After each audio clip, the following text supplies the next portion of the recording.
کہ ان 3 شرائط سے آج کون پورا اترے گا؟ دیر کے بعد سفید چیرتا ہوا ایک بزرگ نکلا.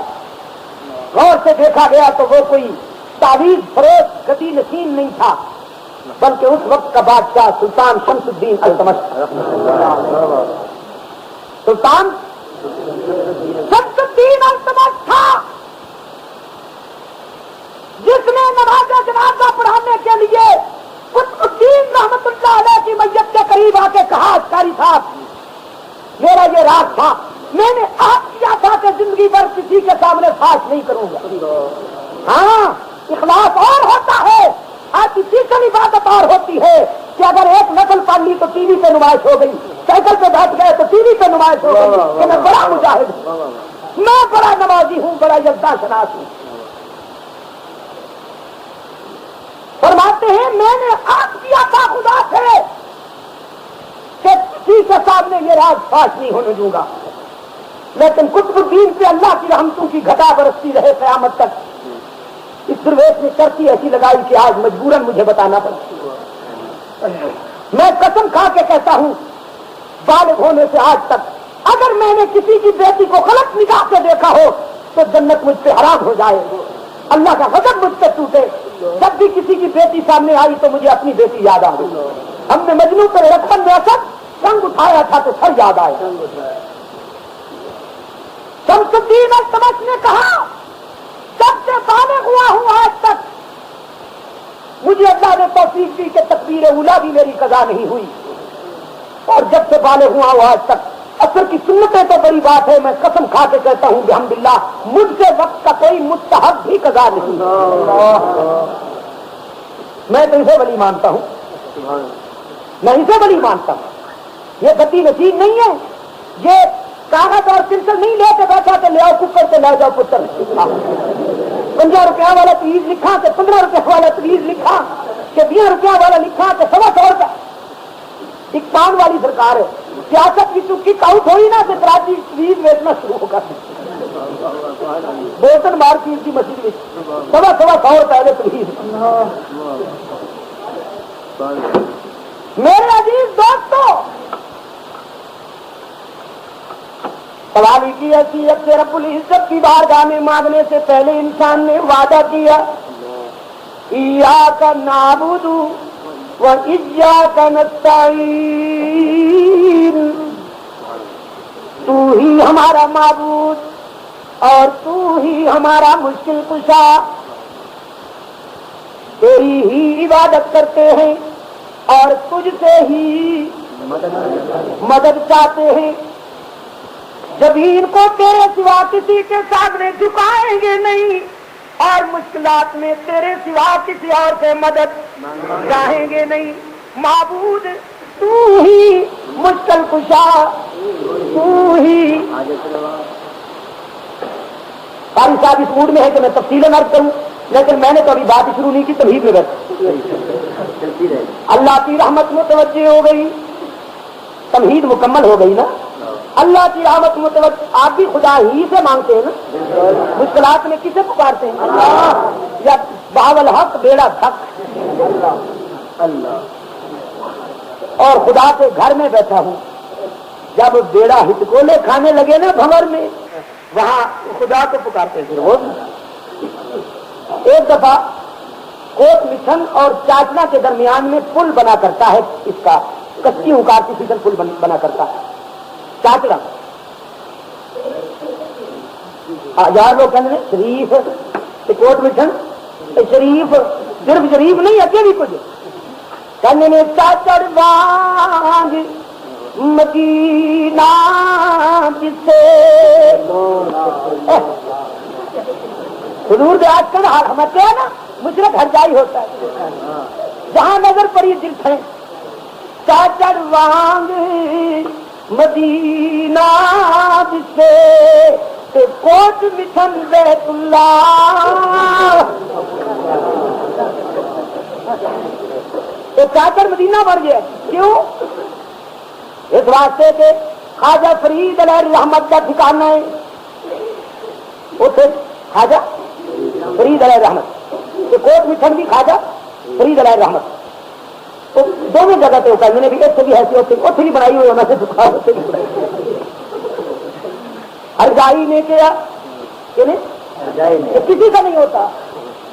کہنا چاچرواز مدینہ جسے کوٹ مٹھن بیت اللہ ظاہر دے وچ پیر فرید تے باطن دے وچ اللہ. لگی نا سر قوم ہوش رہنا نہیں لگی تو گوڈے کے قریب ایک جگہ میں دوستوں نال کھڑا سی بس کی انتظار کی ایک کتی نصیب گزریا انہیں میں نے دیکھا چل بریک لائی کار تو ریورس کر کے لیا. میں کہنا چاچا تھوڑی جی گل سن لو گے. میں جی ضرور.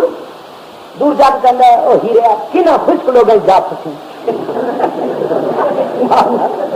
گھر سے بیٹھا ہوں کہنا کن خشک لوگ جا پھنسے ادھر آ تین سونے نہ تولیے.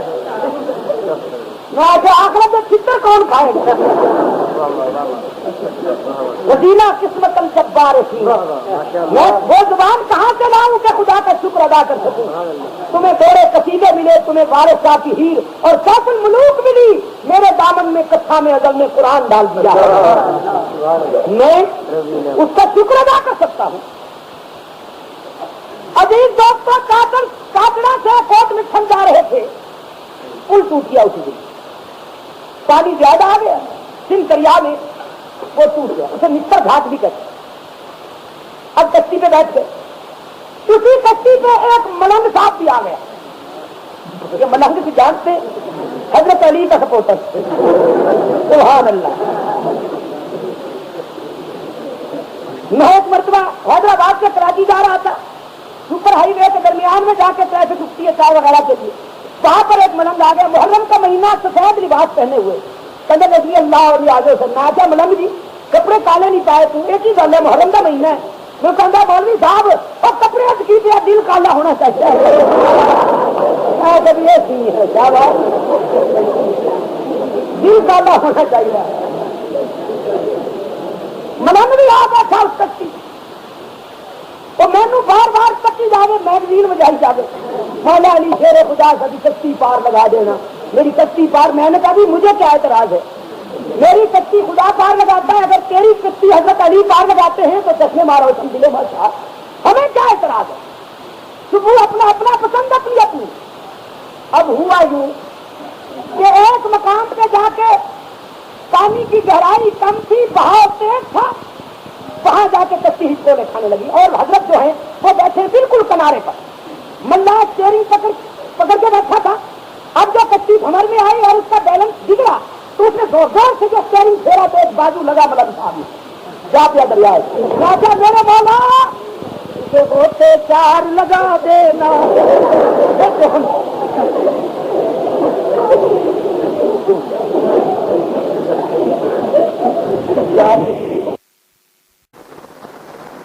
اسلام کا سرمایہ ہے, لیکن میرے پار کرنا اللہ کا, میرے پار کرنا.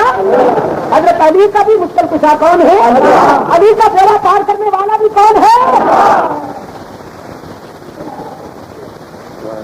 سوال کی حیثیت انسان نے اپنے داتا کے ساتھ میں وعدہ کیا ایاک نعبد و ایاک نستعین. اب داتا کی رحمت بھی متوجہ ہو گئی. انسان نے جب اپنے داتا کو متوجہ پایا, دامن پھیلا کے عرض کیا اہدنا الصراط المستقیم. خدا بندہ تیرے در پہ عاجزی تواضع اور عزت کے ساتھ آیا ہوں اور تیرے سامنے دامن پھیلا کے کھڑا ہوں. ہیرے جواہر نہیں مانتا, سونے چاندی کے ڈھیر نہیں مانتا. اگر مجھے عطا کرنا چاہتا ہے تو صراط مستقیم عطا کر. نہ اقتدار مانگتا ہوں, نہ کرسی مانگتا ہوں, نہ وزارتیں مانگتا ہوں, نہ صدارتیں مانگتا ہوں.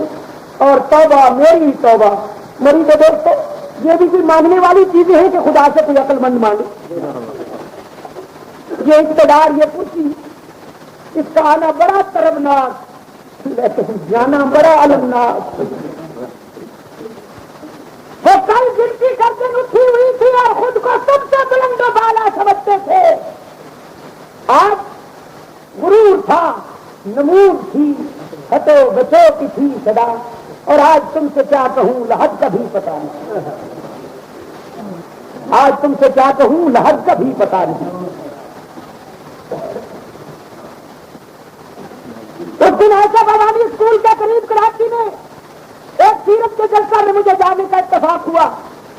دوست نے بتایا کہ یہ سامنے گورا قبرستان ہے, جہاں پر ہمارے ایک گورنر صاحب مدفون ہیں.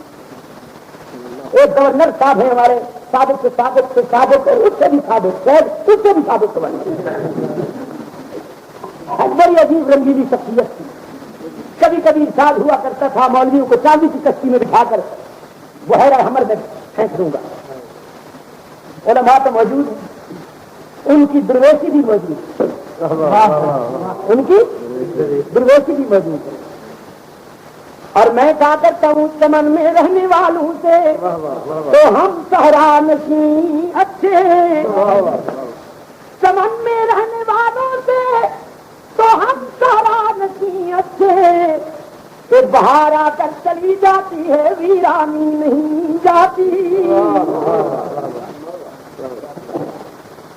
اپنے آپ کو سمجھتے تھے قانون دان بھی میں ہوں, حکیم بھی میں ہوں, عالم بھی میں ہوں, مفکر بھی میں ہوں, سب کچھ خود کو سمجھتے تھے کہ میں ہی میں. اب اللہ ناراض ہوتا ہے نا تو میں ہی میں آتا ہے, پھر اور کوئی نظر ہی نہیں آتا, آنا والا غیری. اور تھے اتنے سمجھدار, ایک مرتبہ سینٹرل جیل کراچی کے بہانہ کے لیے تشریف لائے, اپنے سمیت لائے, لشکر سمیت تشریف لائے, دوسرے شعبوں کے ساتھ ساتھ پاگل خانہ دیکھنے کے لیے بھی آئے. دو پاگل گیٹ پہ کھڑے تھے. انہوں نے دیکھا بڑا ٹائٹ قسم کا ایک صاحب آ رہا ہے اور اس کے پیچھے لاؤ لشکر ہے. ترنگ میں ایک پاگل نے دوسرے سے کہا, اوے گامی تیجا آ گئے. بڑی خوشی منائی انہوں نے. ملک صاحب نے سن لیا, بگڑے ہوئے انداز میں آ کے کہتے ہیں کہ تم نے کس کے بارے میں کہا؟ انہوں نے کہا آپ کے بارے میں. تو جانتے ہو میں کون ہوں؟ کہ پتہ نہیں آپ کون, کہ میں پاکستان کا گورنر جنرل ہوں, تمہیں شوٹ کرا دوں.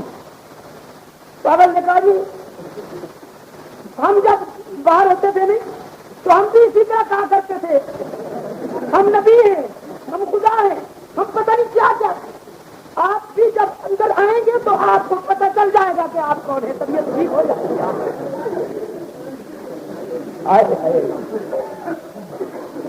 اللہ بچائے.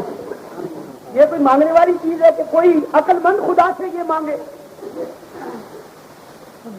سوال کی حیثیت انسان نے اپنے داتا سے مانگا ہے صراط مستقیم. اور جب میں نے قرآن سے پوچھا کہ یہ دولت کیسی ہے, قرآن پاک نے اطلاع دی. رب کائنات نے فرمایا, حضرت ہود علیہ السلام اپنی قوم سے خطاب کرتے ہوئے فرماتے ہیں, ان ربی علی صراط مستقیم. اگر میرے رب سے ملنا چاہتے ہو تو صراط مستقیم پہ آ جاؤ. صراط مستقیم اپناؤ گے تو خدا مل جائے گا.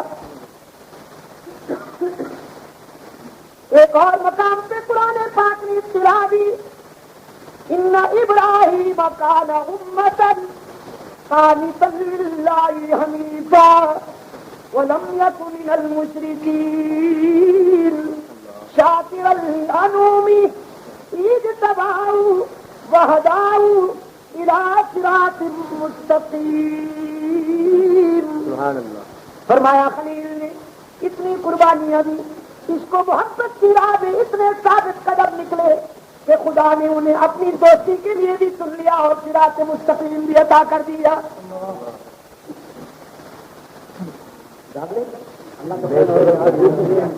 یا بھاگ رہے ہو؟ ویسے اطلاع عرض ہے کہ آج بات تفصیلی کہوں, اگرچہ مجھے کل 3 تقریریں کرنی راولپنڈی میں, 3. ایک جمعۃ الوداع کی اجتماع میں, پھر رات کو پہلی تقریر ورکشاپی میں اور دوسری تقریر مئی روڈ قاسم آباد میں. لیکن آج کا فرض ادا کروں گا. پتہ نہیں کل تک زندہ رہوں کہ نہیں. اور ہو سکے تو دروازہ بند کر دیجیے, غیر کو آنے نہ دوں, تجھ کو کہیں جانے نہ دوں. ایک اور مقام پہ قرآن پاک نے اطلاع دی, یاسین والقرآن الحکیم انک لمن المرسلین علی صراط مستقیم. رب کائنات نے فرمایا اپنے محبوب کے بارے میں کہ ہم نے آپ کے سر پہ رسالت کا جگمگاتا ہوا تاج بھی رکھا اور آپ کو صراط مستقیم بھی عطا کر دیا. ایک اور مقام ہے فرمایا ما كنت تدري ما الكتاب ولا الإيمان ولكن جعلناه نورا نهدي به من نشاء من عبادنا وإنك لتهدي إلى صراط مستقيم. رب کائنات نے فرمایا میرے محبوب آپ کتاب و حکمت کو نہیں جانتے تھے, ہم نے اسے روشنی بنا کر تیرے دل میں القاء کر دیا. تیرے وجدان میں ہم نے آفاق علوم کا نور روشن کر دیا, اور یہ وہ نعمت ہے کہ ہم اپنے پسندیدہ بندوں کو عطا کیا کرتے ہیں. پھر آپ کو ہم نے یہ مشن سونپا کہ آپ خلق خدا کو بھی صراط مستقیم پر لگائیں, یعنی رحمت عالم صلی اللہ علیہ وسلم خود بھی صراط مستقیم سے نوازے گئے, اور آپ کی زندگی کا مشن بھی یہی ہے کہ آپ بندگان خدا کو صراط مستقیم پر لگائیں. ایک اور مقام پہ قرآن پاک نے فرمایا حتی لک ارشاد ان ھذا صراطی مستقیما فاتبعوه ولا تتبعوا السبل فتفرق بكم عن سبیلہ. میرا راستہ صراط مستقیم ہے, اسی کو اپنا لو, متفرق راستوں میں نہ الجھو ورنہ بھٹک جاؤ گے. آپ کو اندازہ ہو گیا کہ صراط مستقیم کتنا قیمتی جوہر ہے جو انسان نے خدا سے مانگا. اب اگر آپ چاہیں تو قرآن سے یہ بھی پوچھ لوں کہ اس کے معنی کیا ہے. صراط مستقیم کا ترجمہ بھی پوچھ لیں قرآن پاک. حضرت عیسیٰ علیہ السلام اپنی قوم سے مخاطب ہیں, فرماتے ہیں ان اللہ ربی و ربکم, میرا اور تم سب کا داتا اللہ ہی ہے. ان اللہ ربی و ربکم, میرا اور تمہارا داتا خدا کے سوا کوئی نہیں. فاعبدوہ. پھر نمک حلالی کا تقاضا یہ کہ جب داتا وہ ہے عبادت بھی اسی کی ہی ہونی چاہیے, سجدے بھی اسی کے لیے, رکوع بھی اسی کے لیے, عابدانہ قیام بھی اسی کے لیے, مشکلات میں شور و پکار بھی اسی کے لیے, ہر جگہ موجود ماننے کا تصور بھی اسی کے لیے, اللہ الغیوب ہونے کا عقیدہ بھی اسی کے لیے, دستگیر بھی صرف وہی, رزق دینے والا بھی صرف وہی, اولاد دینے والا بھی وہی, بیماروں کو صحت عطا کرنے والا بھی. ھذا صراط مستقیم. خدا کے ساتھ کسی کو شریک نہ بنانا ہی صراط مستقیم ہے. یہ کس نے کہا؟ حضرت عیسیٰ علیہ السلام نے اپنی قوم. اب ایک اور مقام پہ آئیے, سورہ یاسین. فرمایا وامتازوا اليوم أيها المجرمون. میدان حشر میں خدا کی جلالت میں ڈوبی ہوئی آواز آئے گی, آج نکھر جاؤ. نمک حلال ایک طرف, نمک حرام ایک طرف, وفادار ایک طرف, غدار. اگر آپ حساس ہوتے نا تو مجھ سے پہلے پکارتے آپ کہ یک جائی ایک طرف, ہر جائی ایک طرف, وفادار ایک طرف, غدار. نمک حلال ایک طرف, نمک حرام, یک جائی ایک طرف, ہر جائی. جب یہ تقسیم ہو جائے گی پارٹیشن ہو جائے گی، موحدین ایک طرف مشرکین ایک طرف۔ اب اللہ کریم فرمائیں گے الم اعہد الیکم یا بنی آدم، آدم کے بیٹو کیا میں نے تم سے وعدہ نہیں لیا تھا کہ اللہ تعبد الشیطان، دنیا میں جا کے شیطان کو اپنا لیڈر نہ بنانا، شیطان کو اپنا قائد نہ بنانا، شیطان کے جال میں نہ پھنسنا۔ جہاں تعبد الشیطان کے معنی یہ ہے کہ شیطان کی اطاعت نہ کرنا، شیطان کی غلامی اور بندگی نہ کرنا، اس لیے کہ تم نہیں جانتے، میں جانتا ہوں انہ لکم عدو مبین۔ وہ دوستی کا لبادہ اوڑھ کے آئے گا، وہ تمہیں اپنا دوست ظاہر کرے گا، لیکن میں تمہیں اطلاع دے رہا ہوں کہ اس سے بڑا دشمن کوئی نہیں تمہارا۔ یہ دنیا میں بھیجنے سے پہلے انسان سے اللہ نے وعدہ لے لیا اور شیطان کی عداوت کو ظاہر کر دیا۔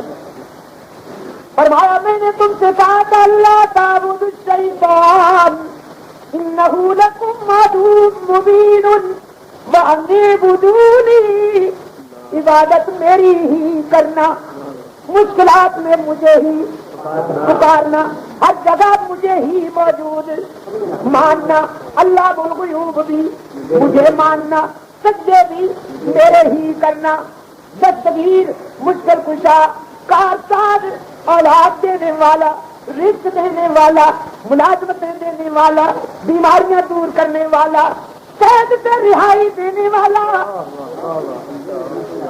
قید سے بڑی ماں پچھلے دن بہتر بھر کے آئے ہم خیر نہ انہوں نے آ کے کیا ہونا ہے بیڑا پار کر بڑی ماما، انہیں بیڑا پار کیا بات تو پہلے تک کر سارے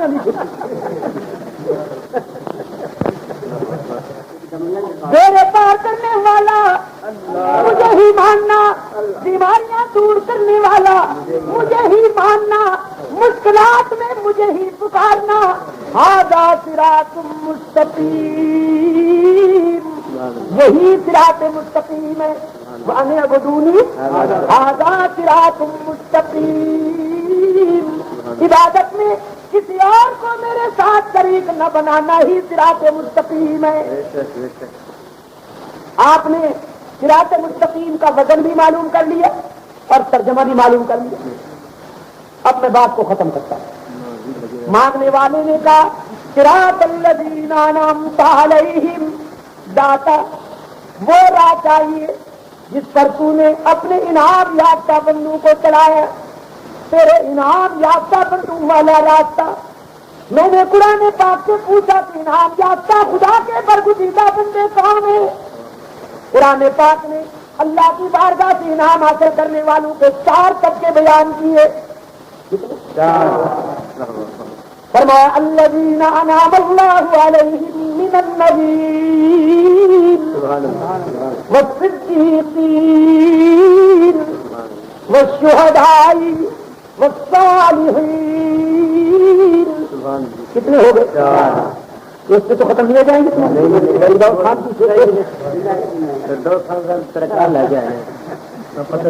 چار طبقے بیان کیے قرآن پاک نے انعام حاصل کرنے والوں کے، کتنے؟ 4۔ پہلا طبقہ انبیاء کا، دوسرا صدیقین کا، چوتھا شہداء کا، تیسرا شہداء کا اور چوتھا صالحین کا۔ اللہ کی بارگاہ سے سب سے پہلا انعام ملا نبوت کو، دوسرا صداقت کو، تیسرا شہادت کو، چوتھا اطاعت کو۔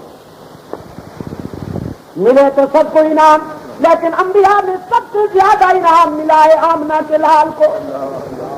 باقی سب کو اللہ نے انعامات عطا کیے، لیکن رحمت عالم صلی اللہ علیہ وسلم کو خدا نے تھوک سے رحمتوں سے نوازا۔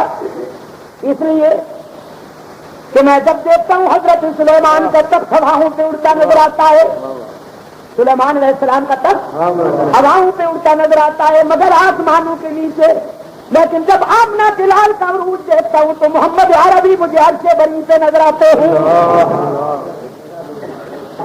میں جب دیکھتا ہوں حضرت یوسف علیہ السلام کے حسن کو دیکھنے والیاں انگلیاں کٹوا دیتی ہیں.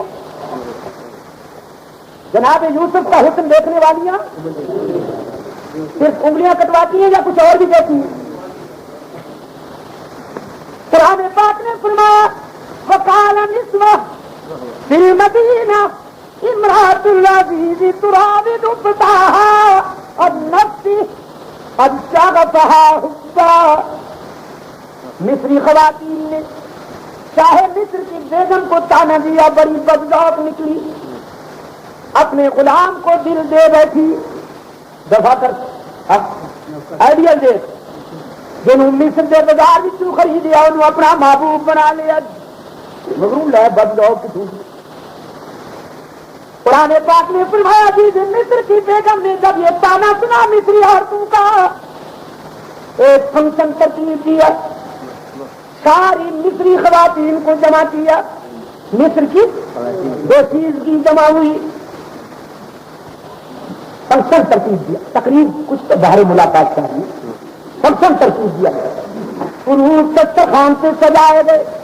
وآتت کل واحدۃ منہن سکینا, اور ہر ایک کے ہاتھ میں چھریاں دے دی گئی. یہ چھری کانٹے پرانی تہذیب سے. یورپ والوں نے انسانیت کو اپلائڈ کیا کہ ہم نے ڈائننگ میز پہ چھری کانٹے لگا کر تمہیں مہذب بنا دیے, پاگل کہیں سے. حالانکہ یہ چھری کانٹے مصری تہذیب کی پرانی یادگار, یہ کوئی نیا تیر نہیں مارا گوری جنس میں. اور یہ میں نے وہاں کہا, اللہ کے گھر میں بیٹھا ہوں, بیالیس تقریریں کی ہوں یورپ کی سیرت کانفرنسوں میں, کہاں میں نے کہا تم نے انسان کو چھری کانٹے عطا کیے, محمد نے انسانیت کے دامن میں ہدایت کے پھول بھرتے. تم کہتے ہو کہ ہم نے انسانیت پر احسان کیا. چھریاں دے دی ہر ایک کے ہاتھوں میں.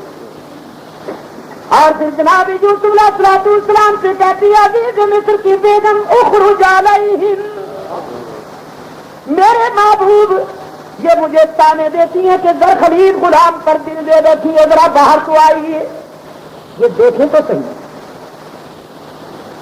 قرآن پاک کہتا ہے فلما رأینہ اکبرنا, حضرت یعقوب علیہ السلام کا سگیلا بیٹا یوسف کی بے داغ جوانی, جوانی ہوتی وہی ہے جو بے داغ, اور جو معاشرے کے قریب نالیوں کے گندی کیڑوں پہ لٹو ہوئے پھرے انہیں کون جوان کہتا ہے, وہ تو ٹٹو ہوئے. جوانی ہوتی وہ ہے جو بے داغ ہو. چلتی پھرتی گندگی کی باریوں پر جو اپنی عصمت کو تباہ کرتے پھرے انہیں کون جوان کہتا ہے؟ جوانی اسے کہتے ہیں کہ تنہائی ہو, خلوت ہو, دروازے بند ہوں اور سجا سجایا حسن اس تنہائی اور خلوت میں دعوت گناہ دے تو جوانی پکار اٹھے. معاذ اللہ, میں تیرے حسن قریب کو کیا کروں گا؟ یہ حسن کیا ہے؟ آئے گوبر پہ چاندی کے برف لگے ہوئے میں تیرے حسن غلیظ کو کیا کروں گا؟ میرے دل و نگاہ میں تو وہ حسن سمایا ہوا ہے جو اللہ نور السماوات والارض. حضرت یوسف علیہ السلام باہر آئے, مصری خواتین نے یعقوب علیہ السلام کے سجیلے بیٹے کی جوانی دیکھی, حسن یوسفی کا نظارہ کیا. وقطعنا ایدیہم, اور چھریاں چل گئی ہاتھوں پر, چھریاں چل گئی ہاتھوں پر. کسی کو سونے کیوں گئی؟ وہ کیا کہتے ہیں ڈرائیور کے ساتھ والی سیٹ پر سونا.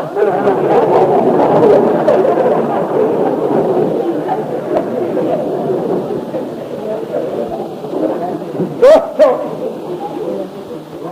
چھریاں چل گئی ہاتھوں پر, چلنی کی فروٹ پر چل گئی, بدحواس ہو گئی نا بچاری, مت ماری گئی, بدحواس ہو گئی. وَقُلْنَا حَسَنِ اللَّهِ مَا هَذَا بَشَرًا, اور نعرہ لگایا ہم نے تو سمجھا کوئی انسان ہوگا, یہ تو آج پتا چلا کہ انسانی لباس میں کوئی بہت بڑا نوری ہے. بکری لباس ایک انسانہ دا پرانا فلسفہ پرانا نعرہ لگایا مصر دیا کھلاڑیاں نے ما ھذا بشرا ان ھذا الا ملک کریم. یہ تو انسان کے لباس میں کوئی بہت بڑا نوری ہے. مری کے دوستو جن کا ہاضمہ کمزور ہو حضرت یوسف کا حسن نہ بچا سکی تو میں نے کہا ان کی اولاد آمنہ کے لال کا حسن کیسے بچا سکتی. انہوں نے حسن یوسفی کو دیکھا تو بشریت کا انکار کر دیا اور ان کی اولاد نے آمنہ کے لال کے حسن کو دیکھا تو محمد عربی کی بشریت کا انکار کر دیا. جسم انوکھے ہیں روح ایک ہے اس کا ملتا جلتا ہے. میرے عزیز دوستو حضرت یوسف کا حسن دیکھنے والوں نے انگلیاں کٹوا ڈالی مگر بدحواسی میں آمنہ کے لال کے حسن کا نظارہ کرنے والوں نے تو گردنیں کٹوا ڈالی. ختم نبوت محمد عربی کے جمال جہارا کا نظارہ کرنے والوں نے سوچ سمجھ کر گردنیں کٹوا ڈالی. بدر میں احد میں تبوک میں جرموک میں قادسیہ میں حنین میں جائیے ذرا دیکھیے تو صحیح کہ کملی والے کے حسن جہارا کو دیکھنے والوں نے انگلیاں تو کیا گردنیں کٹوا ڈالی بچے ذبح کرا دیے. سرکار دو عالم صلی اللہ علیہ وسلم مسجد نبوی کے صحن میں بیٹھے ہیں. ایک خاتون آئی جہاد پر جانے کی تیاری ہے. آمنہ کے لال نے فرمایا جو خدا ہمیشہ تمہیں دینے کا عادی ہے آج وہی خدا تم سے کچھ مانگ رہا ہے کیا دو گے. ایک خاتون اپنا چھوٹا سا بچہ اٹھا لائی. رحمت عالم صلی اللہ علیہ وسلم نے فرمایا میں تیرے بچے کو کیا کروں گا. وہ کرتی حضور میرے گھر میں دراہم و دینار نہیں میرے گھر میں گھوڑے اور اونٹ نہیں ورنہ وہ پیش کرتی تیرے قدموں پر. یہ ننھا سا لال میرے دامن میں اللہ کی امانت موجود تھا میں یہ لائی ہوں اپنے کسی مجاہد کے سپرد کر دیجیے. جب میدان جہاد میں کافر آپ پر تیر برسائیں تو میرے لال کو آپ کے لیے ڈھال بنایا جائے گا. یہ ہے آمنہ کے لال کے حکم کی کشش. یہ ہے سرکار دو عالم کے جمال کی جاذبیت. رخ روشن کے آگے جمع رکھ کر میں یہ کہتا ہوں ادھر جاتا ہے دیکھوں یا ادھر کروانا آتا ہے. اللہ نے انعامات تو سب نے تقسیم کیے ہیں نا لیکن رحمت للعالمین کو خدا نے تھوک سے انعام عطا کیا تھوک سے نعمتیں عطا کی. نبوت کے بعد قرآن پاک نے نمبر دیا صداقت کو من النبیین والصدیقین. نبوت کے بعد نمبر اونچی آواز نبوت کے بعد نمبر صداقت کا. اور برادران اہل سنت خدا آپ کو سن سے سنی بنائے. صداقت کا انبیاء کے بعد صداقت کا بین الاقوامی تاجدار جناب صدیق اکبر متفق علیہ. یہ محمد بن اسماعیل بخاری بھی کہتا ہے اور ملا باقر مدرسی بھی کہتا ہے کہ والذی ذات صدق و صدق به جو صدق کا موقف لایا وہ آمنہ کا لال ہے اور جس نے تصدیق فرمائی وہ ابو بکر صدیق. اس لیے تو میں کہتا ہوں کہ معین محمد قریب محمد یسار محمد یمین محمد امان محمد امین محمد سپردار مہرا نبین محمد ابو بکر صدیق دین محمد. اور کتنا امتیوں کا یاد مٹایا کس نے کتنا ہے امتیوں کا یاد مٹایا کس نے ردت کا زمانے سے ہٹایا کس نے. کس سے نہیں کہہ رہے ہو.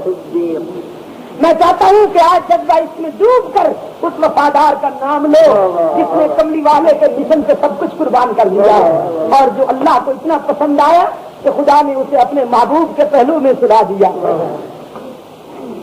آج ذرا محبت سے نام لو اس وفادار کا اس محسن کا تاکہ آپ کا یہ لفظ سے نکلا ہوا زبان سے نکلا ہوا صدیق ابھی ابھی فرشتے لے جائیں سب گنبد میں ابھی ابھی لے جائیں آمنہ کے لال کے پاس اور کہیں حضور آپ کے غلام 7,000 فٹ کی بلندی پر بیٹھے تھے اور آپ کے پہلو میں سوئے ہوئے آپ کے وفادار ساتھی کا نام بڑی محبت سے لے رہے تھے. اب یہ تم بتاؤ کہ اگر صدیق کو یہ رپورٹ پہنچ گئی تو صدیق اکبر بارگاہ نبوت میں کہہ نہیں دیں گے کہ حضور جو میرا نام محبت سے لے رہے تھے, ایک طرف مجھے گالیاں دی جا رہی تھی, ایک طرف سے میری کردار کشی کی جا رہی تھی, اور کچھ میرے سچے وفادار میرے نمک حلال بیٹے میرا محبت سے نام لے رہے تھے, حضور ان کی شفاعت کے لیے درخواست کرتا ہوں, ان کی برکت کے لیے دعا کی ضرور تو بیڑا پار ہو جائے گا نا. اتنا انسیوں کذاب مٹایا کس نے, زور رشت کا زمانے سے ہٹایا کس نے, سارے سے روم کو مٹی میں ملایا کس نے, اور کفر کو موت کا پیغام سنایا کس نے. ثانی اسنین ہے اللہ کا شہدائی ہے, جا کے بھی پہلو محمد نے جگہ پائی ہے, یا تو صدیق کے اوصاف کا اقرار کرو ورنہ لازم ہے کہ قرآن سے انکار کرو. اور جن کے دل میں صدیق کی محبت کی روشنی نہیں, دعوے سے کہتا ہوں ان کے سینوں میں قرآن بھی کبھی نہیں آتا. قصیدے آتے ہیں, میر کے مسیح آتے ہیں, مومنو رومن دویلا آگے سبحان اللہ, یہ مٹیریل آتا ہے. قرآن وہیں آتا ہے جہاں صدیق کی صداقت کا چراغ جل رہا ہے. نبی بھی وہیں قدم رکھتا ہے جہاں پہلے صداقت جھاڑو دے رہی ہے. نبوت کے بعد نمبر صدیق کا پہلا نمبر, صدیق کا پہلا نمبر, فاروق کا دوسرا نمبر, اور عثمان کا تیسرا نمبر, علی کا چوتھا نمبر. ہاں جی, علی کا قرآن پاک نے نبوت کے بعد نمبر دیا صداقت کو, من النبیین والصدیقین. آگے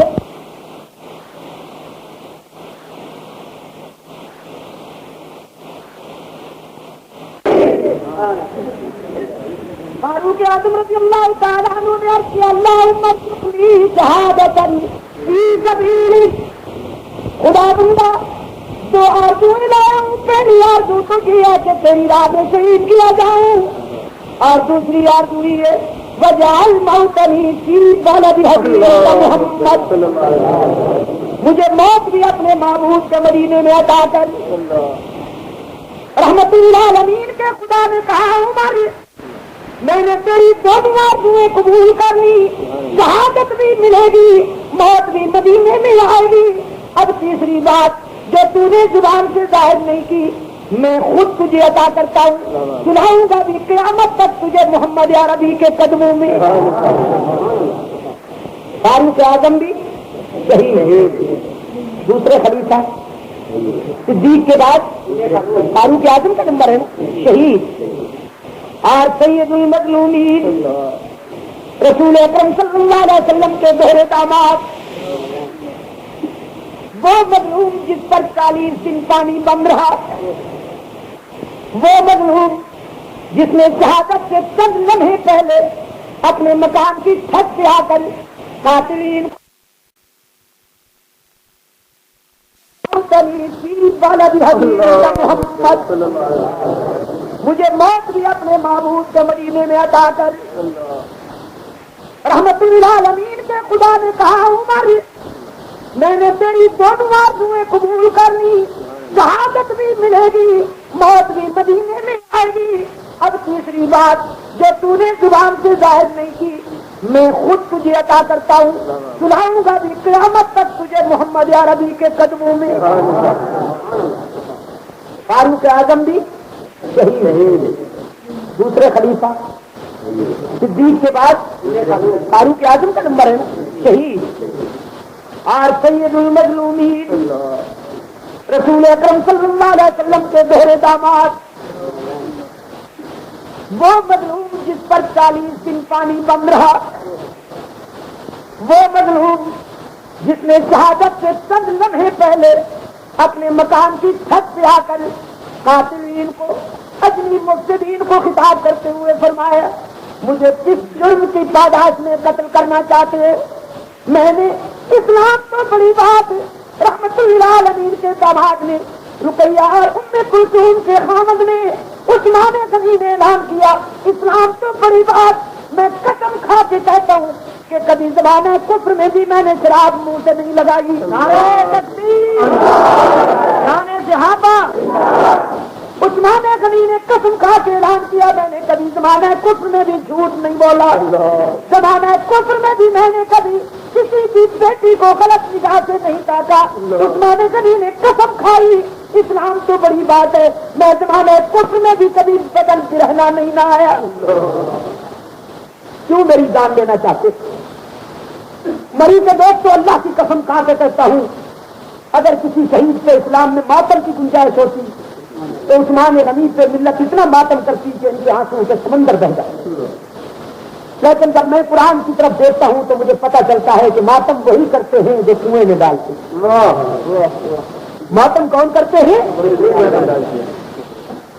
قرآن پاک نے فرمایا برادران یوسف، کون آ رہی تھی چاہے یوسف سے صدا، اکرم ظاہر آ رہی تھی چاہے یوسف سے صدا، کہ دوست یہاں تھوڑے ہیں اور بھائی بہت، بھائی بہت بنتے۔ میں نظیر شاہ کا بھائی ہوں، قاری اسداللہ صاحب کا بھائی ہوں۔ آ رہی تھی چاہے یوسف سے صدا، دوست یہاں تھوڑے ہیں اور بھائی بہت، برادران یوسف دوستی کے نبھاتا نے اور خدمت کے عنوان سے جناب یعقوب علیہ السلام کی خدمت میں حاضری دیتے ہیں اور فرماتے ہیں ابا جان کیا بات ہے کہ آپ ہم کو اعتماد نہیں کرتے، آخر ہم بھائی ہیں، کوئی دشمن تو نہیں۔ ارسلہ معنا غدا یلقا ویلعب وإنا له لحافظون۔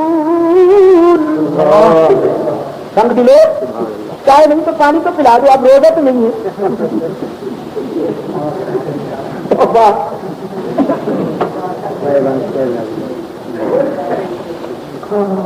میرا نصیبہ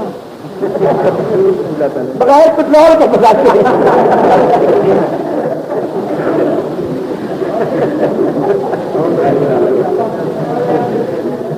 عزیز دوستو، ایسے نیت آپ کی بھی مجھے صحیح معلوم نہیں ہے، کہنا ایک ہونے کو اور میں ابھی تک آپ کی آنکھوں میں ایک رائی کے برابر بھی نیت نہیں دیکھتا، پتہ نہیں آپ کیا چاہتے ہیں۔ جزاکم اللہ جزا، بس بزرگ تو پھر بزرگ ہی ہوا کرتے ہیں نا، قاری صاحب آ جائیے، جزاک اللہ۔ لیکن یہ تو آپ کی شہری کا سامان ہو، جزاکم اللہ۔ جناب یعقوب علیہ السلام کے پاس آئے ہیں بھائی صاحبان، سبحان اللہ، کہ آپ کیا باتیں ہمارے اوپر اعتماد نہیں کرتے؟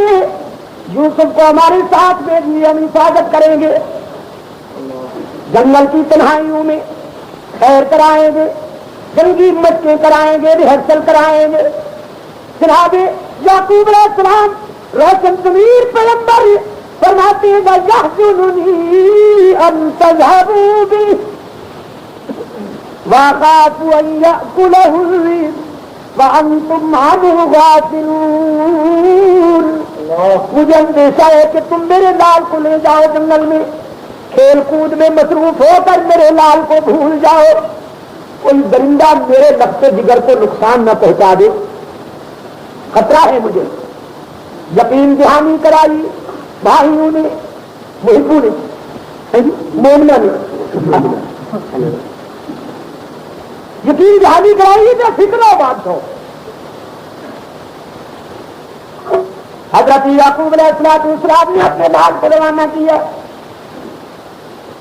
علامہ عماد الدین لکھتے ہیں وہ کرتا پہنایا جناب یعقوب نے یوسف کو، جو حضرت ابراہیم علیہ السلام نے نمرود کی آگ میں چھلانگ لگاتے ہوئے پہن رکھا تھا، وہ جو موروثی ملا تھا، وہ کرتا پہنایا جناب یعقوب نے اپنے لال کو، اور پھر سپرد خدا کیا۔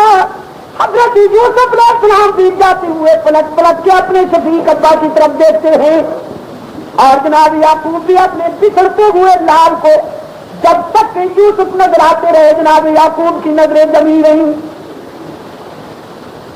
جدا کسی سے کسی کا غرض حبیب نہ ہو، یہ داغ وہ ہے کہ دشمن کو بھی نصیب نہ ہو۔ لے گئے بھائی جناب یوسف علیہ السلام کو جنگل کی تنہائیوں میں، وہاں جاتے ہی تیور بدل گئے۔ جناب یوسف علیہ السلام پہ لاکھوں اور نکو کی بوچھاڑ ہو گئی کہ آپ ہیں نا جو باپ کی گود میں بیٹھتے اور ہم ترستے رہتے ہیں، آپ ہیں نا جس کو بڑی محبت سے ابا جان دیکھتے رہتے ہیں، اب تیار ہو جائیے۔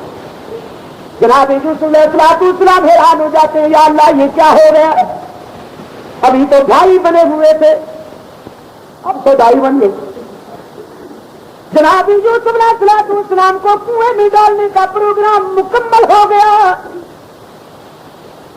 رب کائنات نے فرمایا ہم نے یوسف علیہ السلام کے دل میں اطمینان اتارا کہ یوسف گھبرانا نہیں، کنویں میں ڈالنے والے بڑے شقی القلب بے شک وہ آپ کو کنویں میں ڈال سکتے ہیں، لیکن آپ کو بچانے والا ان سب سے زیادہ طاقت رکھتا ہے۔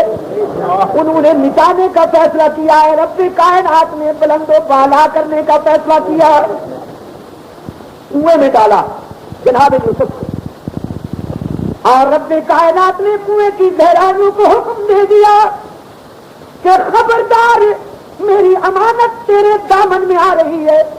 یوسف کو اپنے یعقوب ابا کی گود میں بھی اتنا سکون نہ ملے جتنا تیری گہرائیوں میں ملے۔ کنویں میں ڈالنے کے بعد اب جلوس کی تیاری شروع ہوئی، کس کی؟ اونچی آواز سے مومنین کرام، جلوس کی تیاری شروع ہوئی۔ حضرت یوسف علیہ السلام کے کرتے کو کسی جانور کے خون سے آلودہ کیا، آرٹیفیشل بلڈ، اور پھر ایک نے تکلیفوں سے مظلوم کا خون بچانے کے لیے پہلا جلوس،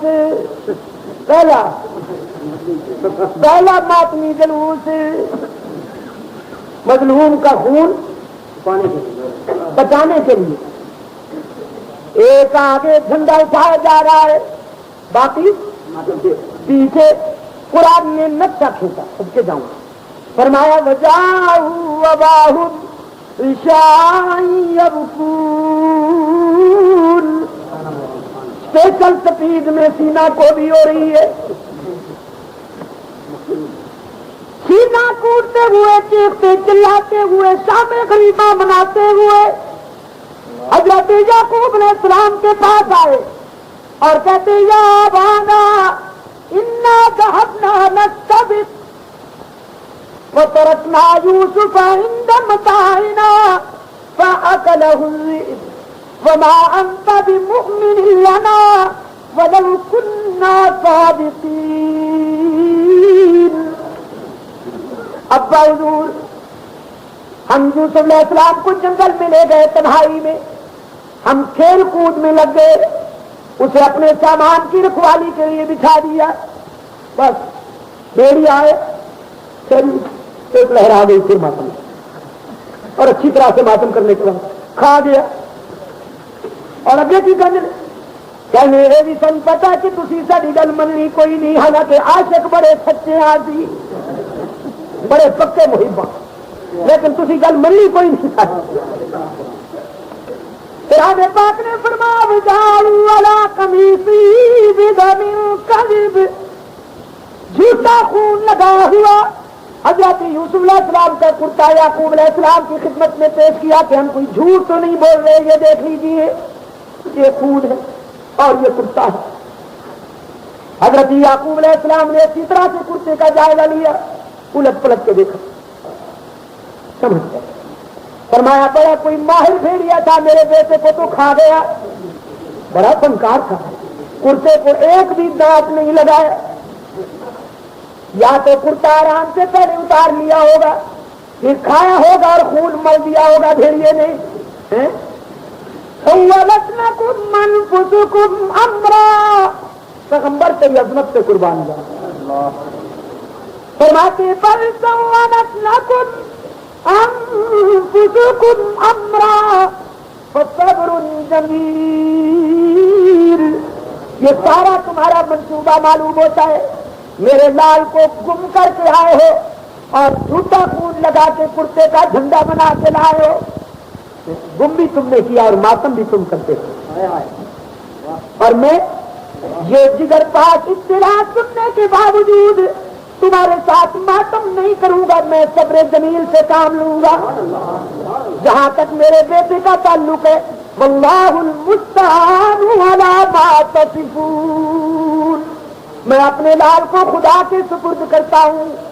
اس کے اپنے دادا ابراہیم کے نہیں، اسحاق کے کس کے سپرد کرتا ہوں؟ انبیاء نے مشکلات میں کسے پکارا؟ سارے نبیوں نے مشکلات میں کسے پکارا؟ تو تم بھی اللہ ہی کو پکارا کرو بابو. باقی سب دکانداری ہے، باقی سب بزنس، صرف وہی مشکل کشا اور وہی حاجت ہے. جناب یعقوب علیہ السلام نے اپنے لال کو خدا کے سپرد کیا. رب کائنات نے فرمایا میرے یعقوب اگر تو نے اپنے لال کو میرے سپرد کر دیا تو میں بچا کے دکھاؤں گا. کنویں میں جان بچاؤں گا، کنویں میں جان بچاؤں گا. پھر محل میں تیرے لال کی جوانی کے وقت آہن بچاؤں گا. پھر ایک وقت آئے گا کہ تیرے لگتے جگر کے پاؤں کے نیچے مصر کا تخت ہوگا، اس کے سر پہ نبوت کا تاج رکھوں گا اور کنویں میں ڈالنے والے روٹی کپڑا مکان کے بھکیاری بن کر اس کے سامنے کھڑا کروں گا. کچھ سمجھ نہیں آیا ہے؟ ماتم کون کیا کرتے ہیں؟ جو کنویں میں ڈالتے ہیں. اس لیے ہم عثمان غنی کا ماتم نہیں کرتے. لیکن جہاں تک مظلومیت کا تعلق ہے پوری انسانی تاریخ میں حضرت عثمان غنی کی مظلومیت کا مقابلہ کوئی نہیں کرتا. فاروق اعظم بھی شہید، عثمان غنی بھی، حضرت علی بھی رضی اللہ تعالی عنہم. قرآن پاک نے تیسرا نمبر دیا شہداء کو اور چوتھے نمبر پر انعام حاصل کرنے والے ہیں صالحین. من النبیین والصدیقین والشہداء. خلافت راشدہ، خلافت راشدہ کا تصور قرآن کے ورقوں سے بے داغ ابھر رہا ہے. اور اب آئیے آمنہ کے لال کی بارگاہ میں لے چلوں. سرکار دو عالم صلی اللہ علیہ وسلم نے فرمایا خیر القرون قرنی، میرا زمانہ قیامت تک سارے زمانوں میں معیار ہوگا. کرنی، میرا زمانہ معیار ہوگا قیامت تک. اور برادران اہل سنت، کرنی کے کتنے حروف ہیں؟ چار. کرنی، کاف رے نون. کاف کیڑا؟ کثیر والا کے نقطے والا؟ نقطیاں والا. کاف رے نون یہ. سرکار دو عالم صلی اللہ علیہ وسلم نے فرمایا خیر القرون قرنی. جب حالات خراب ہو جائیں، گمراہی کے بادل چھا جائیں، ضلالت اور گمراہی کے اندھیرے چھا جائیں تو میرے زمانے سے روشنی حاصل کرنا. قرنی میرا زمانہ. کہا رے نون یہ. صدیق، عمر آخر میں، عثمان آخر میں، علی. قرنی میرا زمانہ، یعنی صدیق عمر عثمان و علی کا زمانہ میرا زمانہ. خیر القرون قرنی، نبوت کے اشارے سمجھو نا. خیر القرون قرنی. جب اندھیرے چھا جائے ضلالت کے، کسی طرف سے سیف الملوک کا طوفان، کسی طرف سے میر انیس کے مرثیے کا طوفان. سیف الملوک کا طوفان نہیں تو اور کیا. کوٹلی کے قریب وہاں دوستوں نے کیسٹ سنائی. ایک مولوی صاحب نے گلا بجا بجا کے کہا اللہ پاک سیف الملوک شریف فرماندے نے اللہ پاک راضی ملوک شریف نہیں سمجھتے میں کیا سپارہ کھیڑا ہے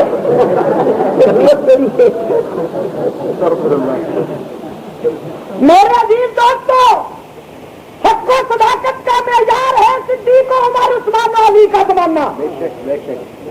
جب ہم نے خدا کی بارگاہ سے یہ دعا کی ہے کہ اہدنا الصراط المستقیم صراط الذین انعمت علیہم، تو ہم نے خدا سے وہی راستہ مانگا جو راستہ صدیق و عمر عثمان و علی والا.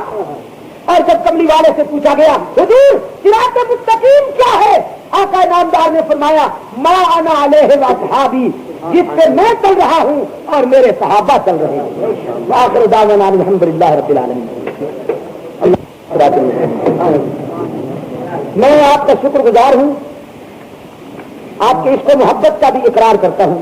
مجھے پتا ہے اگر میں شہری تک بھی چلا جاؤں تو آپ بیٹھے ہوئے، لیکن میں آپ سے رحم کی اپیل کرتا ہوں. مجھے پتا ہے آپ بڑے تقریراں پچاؤ لیڈر ہٹاؤ کسی کی. ہاں اچھی بات. پروردگار عالم یہ رات تیری بارگاہ میں بہت محبوب ہے. الہ العالمین ہمارے دامن کو بھر دے، ہماری دنیا رقبہ کو کامیاب کر دے. خداوندہ جو تیرے محبوب بندے ہیں ان میں شامل فرما، ان سے دور رہنے کی ضرورت عطا فرما جو تیرے در سے دور ہیں. خداوندہ روحانی جسمانی بیماروں کو شفا عاجلہ عطا فرما. ہمارے عزیز بھائی حافظ محمد اکرم زاہد جو مجاہد ختم نبوت بھی ہیں، مجاہد اہل سنت بھی ہیں، اور اب انہوں نے اپنی جوانی صحابہ کی عزت و ناموس کی حفاظت کے لیے وقت کر دی ہے، یعنی مجلس تحفظ حقوق اہل سنت و جماعت کے لشکر میں شامل ہو گئے ہیں. کیا آپ تماشائی بنے رہیں گے؟ بس مجاہدین حلوائی نہ بنے نا، شجائی بنو. مجلس تحفظ حقوق اہل سنت و جماعت کے پلیٹ فارم پہ آئیے اور صحابہ کرام کے سچے فرزند کی حیثیت سے اپنا فرض ادا کیجیے. جہاں تحصیل کی سطح پر جماعت کی تشکیل ہو چکی ہے، میرے بھائی قاری محمد اسد اللہ صاحب تحصیل مری کے کنوینر ہیں، مجلس تحفظ حقوق اہل سنت کے قاری فیصل اللہ صاحب صدر ہیں. اسی طرح پر ہمارے قاری محمد یعقوب صاحب وزیر خزانے ہیں، جن خزانچی ہیں، اور پھر قاری محمد ایوب صاحب، اور دوسری مرکز شورا بھی بنائی گئی، دوسرے بھی اس کے عہدیداران ہیں. لیکن مقامی شاخوں کے لیے میں آپ کے دل و دماغ کو دستک دیتا ہوں. خدا کے لیے اب غفلت کو چھوڑ دیجیے. آپ کے مستقبل پہ ڈاکہ ڈالنے کا پروگرام بن چکا ہے. اسلام آباد کی گھنٹی کا آواز سنیے، وہ المیہ سے کم نہیں ہے. غیرت مند قوم کے جاگنے کے لیے وہ بہت بڑا سانحہ ہے. جبکہ آپ کے مرکزی دارالخلافہ میں ہلڑ بازی ہوئی، ہنڈا گردی کا مظاہرہ کیا گیا اور صحابہ کرام پہ تبرہ بازی کی گئی. صحابہ کرام کے بارے میں ایسے ایسے جملے ادا کیے گئے کہ ان کا دہرانا بھی میرے لیے ممکن نہیں ہے. اسی کا کائنات حضرت عائشہ رضی اللہ تعالیٰ عنہا پر ایسے غلیظ جملے کسے گئے کہ میں ان کو دہرا نہیں سکتا ہوں. میں خدا سے بھی آپ سے درخواست کرتا ہوں کہ اپنے آپ کو منظم کیجیے، اپنے آپ کو منظم کیجیے، ورنہ اس ملک کو کچھ کسی اور طرف دھکیلنے کی کوشش کی جا رہی ہے. خمینی صاحب کے عزائم یہاں کے لیے کوئی ڈھکے چھپے نہیں ہیں. وہ اپنے آپ کو عالم اسلام کا اس وقت فاتح سمجھتا ہے، لیکن ہم سمجھتے ہیں کہ یہ ملک 95% اہل سنت جماعت کی آبادی کا ملک.